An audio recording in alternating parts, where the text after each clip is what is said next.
Coming to you live from our studios here at MS24. My name is Kwabena Amaya and this is MS Breaks. Now coming up, Ashanti Regional Branch of GUTA cautions government against review of GIPC law to favor Nigerian traders. Also coming up, BUI Power Authority construct $480 million solar energy plant.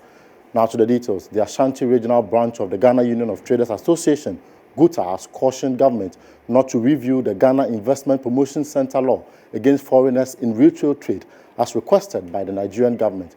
Now, according to the traders, government will incur their wrath if it attempts to amend the GIPC law in favor of foreign traders.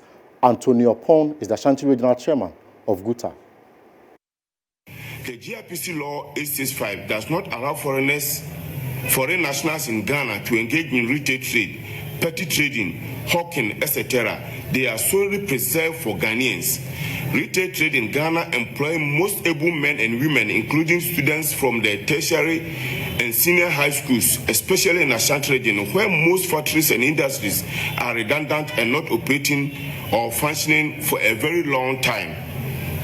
It is against this background that GUTA is appealing and calling on the President and the government of Ghana not to consider or agree to the proposals of the Nigerian government to review the GIPC at 865 law, or the government will hear from us massively.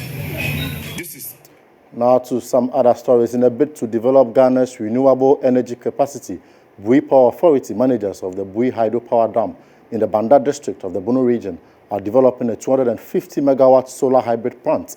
The first phase of the $480 million project is set to be completed in October 2020. Peter Achampon is the renewable energy manager at the BUI Power Authority.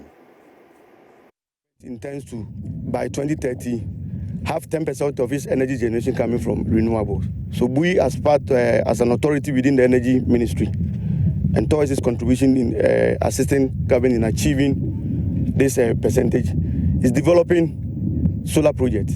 Our development is a bit unique. What we are trying to do is we are doing a hybrid. So we're doing a first of its kind within the sub-Saharan Africa, what we call the hydro hybrid. So that's a solar and hydro PV system to be coupled together. We are carrying out the first phase, which is a 50 megawatt plant. It covers a total area of 200 acres.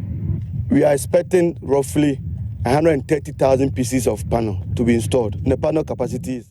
Elsewhere, Deputy Minister of Trade and Industry Robert Ahom-Kalinsi has encouraged Ghanaians, especially women in the micro, small and medium enterprises, to take advantage of government's COVID-19 recovery and resilience program.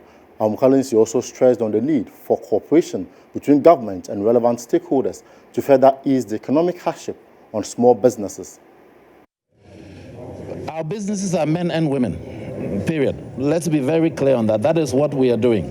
And so when we're looking at these businesses, and I've already stated that the majority of our businesses are already women. But what we do is that when we're going through the process of identifying who gets it, we know that there are some challenges that are uniquely associated with women entrepreneurs. That is where we take account of that and provide a mechanism for that not to be a basis of disadvantage. Not to say we're not interested in our men, we're interested in both. Let's be also very clear here. We have men and women in this country and we support both. But we know in certain circumstances, women are disadvantaged, and in those areas is where we go. So please, whether you're a man or woman, apply. It's not just, this is not a women's only fund. Let's be very clear on that. Man or women should apply, and we will support both. Well, that's it for today's edition of MS Breaks. My name is Kwabena Amaya. Keep watching MS24.